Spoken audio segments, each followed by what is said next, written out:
Welcome to the Richard Lloyd USA YouTube channel. I'm Richard Lloyd. Today I'm doing a video on a D-Link router, a rescue video on the D-Link router. This is a DIR-868L. I've done other videos on it, and this one's a rescue video. And this will apply to this router and a lot of the legacy D-Link routers as well. So if you have a different type of D-Link router other than this one, and it's an older, what they called legacy in on the web page router, then it may be able to be fixed by this procedure as well. So what are we going to do? We're going to rescue it from a boot loop. Maybe you've put some firmware into the router, or incorrectly put firmware into the router, and something went wrong and now the router is no longer functional. This video will show you how to bring it back to a stock firmware and have it run. Maybe you put some third-party firmware in there like DD-WRT, which I will be showing you how to put into this router in my next video. But and it didn't go well, or you want to go back to the stock firmware, this video will show you how to do that as well. Now, there's one issue with this router, and the number one issue with this router, and I'll show you what it is. There's the D-Link, that's what it looks like, is vulnerability. All right, so if you go back here to the D-Link site, you see that it's a legacy product, right? And it's one of their legacy products. Basically, the end-of-life products are all called legacy products for them. And you see the last day of support here was 11/1/2016. That's 9 years ago at this time, almost 10. It's basically not been updated for a long, long time. Actually, the last update was probably about 2 or 3 years ago, and it was what they call a hot patch, which was a firmware to fix an old vulnerability 3 years ago. So there's been more since then. So the problem is that this router is affected by several high severity vulnerabilities. They're listed here. We got 1, 2, 3, 4, 5, 6. Some of these have been patched, but there's 2 here that are in 2025, and they have not been patched. And the last one that was patched, I believe, would have been the 2020, but I wouldn't trust that either, because they found 2 more since the last hot fix that I actually have a video on it. But regardless, don't use this router as a stock with the stock firmware. It's just not advisable. You're opening yourself up to a router that can be owned by a hacker. Let's go back to this. So we're going to get the firmware for this router, and the best search you can do to go find the firmware is just go D-Link firmware legacy 868L, and it'll take you right to the router. And you can see here's my hot fix for the last vulnerability video that I did on this, and that was like 3 years ago. You know, it fixed it 3 years ago, but not anymore. We've got new vulnerabilities. So again, strong caution, do not use this router with the stock firmware. But we need to go get the stock firmware to revert it back to the stock firmware from whatever you've got going on with it right now that makes it not function.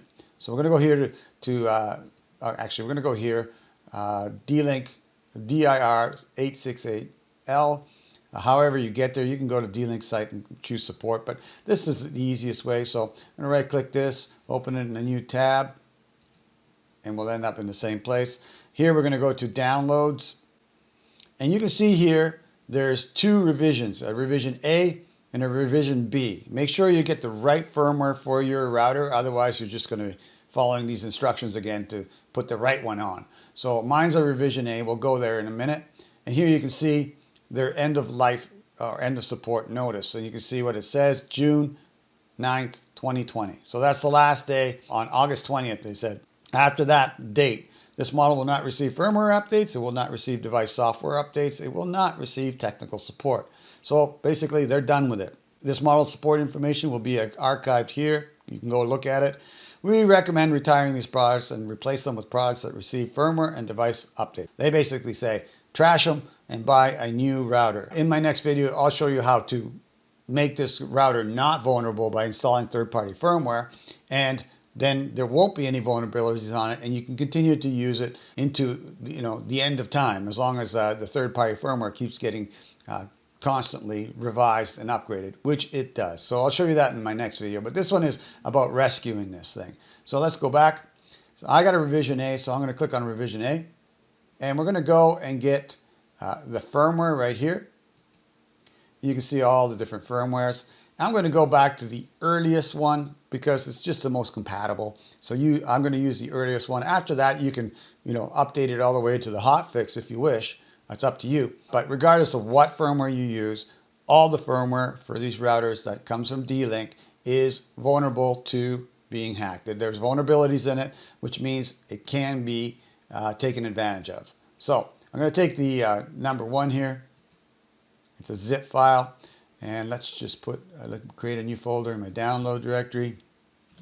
DIR, I'm going to call it 868. It's an L. There we go.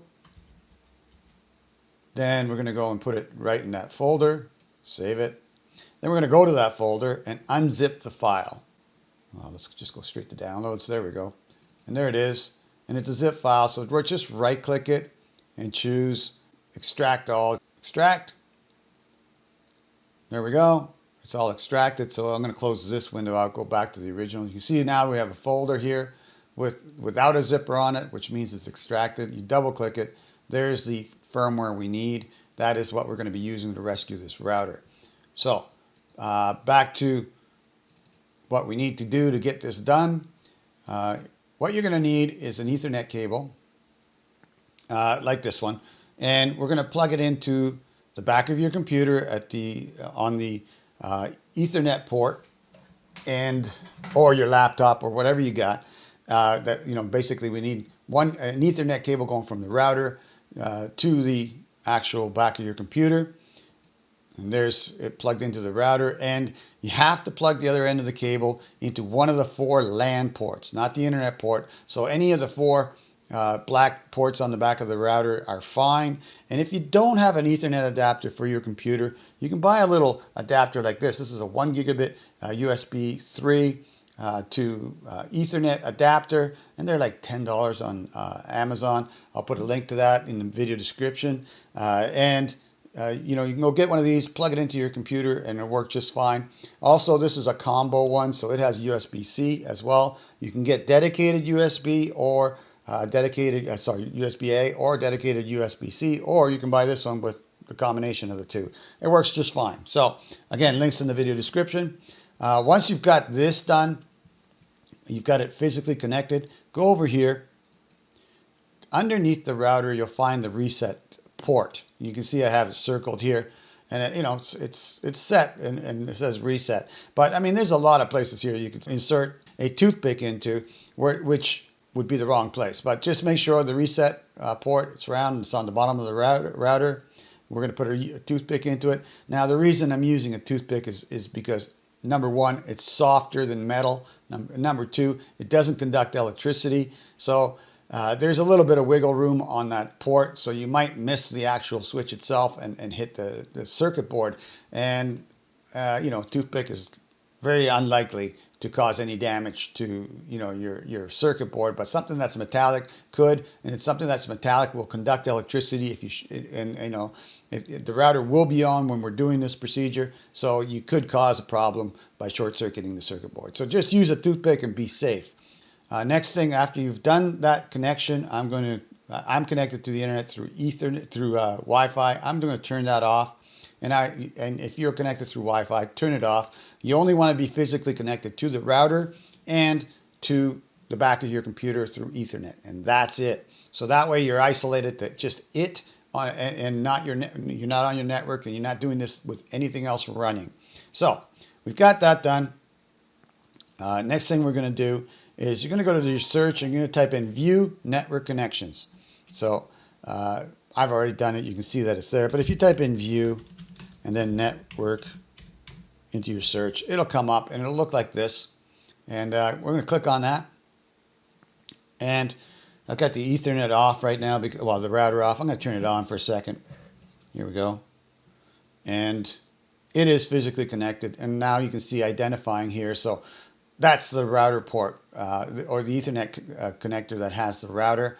You can see I have two. You may or may not, but just turning it on and having it hooked up to your Ethernet port, you'll know which one it is. So right-click that and choose Properties. And then go to Internet Protocol version 4, TCP IP, IPv4. Then click on the radio button, use the following IP address. And it's going to be 192.168.0, and I'm going to use 10. You can use anything from 2 to 254 in that last segment, but I'm just using 10 and follow with 10. It should work for you. If it doesn't, change it to something else like 12 or 5, or and see if that makes a difference. It shouldn't have a conflict with anything else because you're only connected to your computer, so there shouldn't be any conflicts there. But 10 is pretty safe. So and then just click on the next box, and it should auto-populate with 255.255.255.0. Here, hit OK. And we got to come back here and set this back to the original settings. Otherwise, you're going to have problems connecting through Ethernet. So here we're going to hit OK. And just minimize this because we're coming back. Now we've got the Ethernet port set to the right IP address, the right network. The router needs to be set to its rescue mode. So what we're going to do, got her here. There we go. You're going to put the toothpick in, like I show right here. And what you're going to do with the power, you're going to do that with the power off. All right. And I'll see if I can show you this while it's happening. And you're going to hold down. You'll hear it. Maybe you can hear it here. You can hear it switching when you push it, the toothpick down. So you're going to push the toothpick down. So you're going to have it pushed down. And then you're going to power up the router. I'm doing that right here. I'm kind of limited on cord length. And you can see that's blinking orange. I'm going to hold it for about 10 seconds, which is, I'll say another 5. 1, 2, 3, 4, 5. And take the toothpick out, and you'll see that it just keeps on doing that. It keeps, it's hard to get that on the camera. Blinking amber. That's it. You only got one blinking amber light. At this point, we're going to open up the browser again. And we're going to open up a new tab here. And we're going to type in 192.168.0.1. And then we're going to hit enter. And you'll get this page. This is a rescue page for this router. Firmware upgrade, upgrade software. So it tells you what you should do to get this happening. We already did that. So we're going to hit here on the firmware file, we're going to hit browse. Downloads. The direct, wherever you put it, I put it in my directory here, this DIR. We're going to go to the unzip file, so that's this folder. And we're going to choose that bin file and hit open. And then we're going to hit upload. And at that point, the amber light goes solid. It's no longer blinking. So it's busy. And when it's done, well, there it is. It will, now it goes to blinking again. It will reboot, and then you should have the default firmware in this, well, the stock firmware in this router. Again, very strong caution. Do not use the stock firmware in this router. Wait till my next video. I'll show you how to put a third-party firmware into this router that is completely patched, no vulnerabilities, very good, works great, and is updatable on a regular basis. All right, we'll see if this is there yet. Okay, I got a green light on the router. Appears to be good. All right, try again. There it is. No, it's still just a green light with nothing on the internet port. So, I mean, let's upright this way. The power light is green, and the internet port light is just dark, right? So at this point, you've got the default D-Link router interface page, and I'm just going to see, I don't think it even has a password. Let's go log in. Yeah, no password, nothing, right? So completely open. At this point, definitely if you're going to use this firmware, which again, don't recommend, go to tools and change, put a password in. I mean, there's nothing more vulnerable than an internet device on the internet that does not have a password. That basically says hack me. So at this point, we've got the router back up and running, no problem at all. You've got your earliest version of the firmware here. I would strongly go, go back here and get the latest, greatest, and watch my video on how to put the hotfix in if you want to use the stock stuff. And that will get you as far as D-Link will ever get you on this router, but still vulnerable. All right, so that's all set up. Next thing we need to do, as I said before, we got to go back to your network settings, go to Ethernet, and then we're going to go to Properties, and then we're going to go to TCP IP, and we're going to choose Obtain IP address automatically, Obtain DNS server address automatically, hit OK, OK, and close again. And that's it. The router should now be still online. Let's see if we can go through it. Yeah, there you go. That's how you rescue this router, the 868L. This is a revision 6. I believe it works for all their legacy routers, or a lot of their legacy routers. If you have a different D-Link router other than this one, try this procedure anyway. Just use the firmware for that router and you should be good. So that's it for my video. If you like this video and it helped you out in some way, do me a huge, huge favor. Click the like button, give me a thumbs up. I appreciate that greatly. It helps me on YouTube. It helps me on my channel on YouTube. And, it takes 2 seconds for you to do it as well.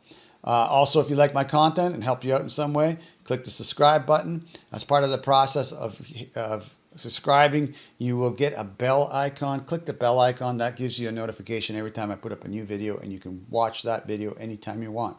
Also, in the video description, links for the stuff I've used in this video and other helpful things. Affiliate links those are affiliate links. They give me a little bit of the sale, but it doesn't cost you any more than just going straight to Amazon and getting the stuff. Comments section. In the comment section below, put your comments, your questions, your suggestions, anything you want to say to me, put it in the comments section. I read them every day and I respond to them every day. And if you got a video suggestion, definitely put it in the comments section. I've made many videos from people's suggestions in the comments section. As well, I've made videos from the questions people ask in the comments section, because sometimes it's just easier to make a video and then explain a very lengthy process to somebody on a comment response. And also, it answers it for a bunch of people when I put it on video. All right, so that's it for my video. Thank you so much for watching. Like always, take care of yourself, and we'll see you on the next video.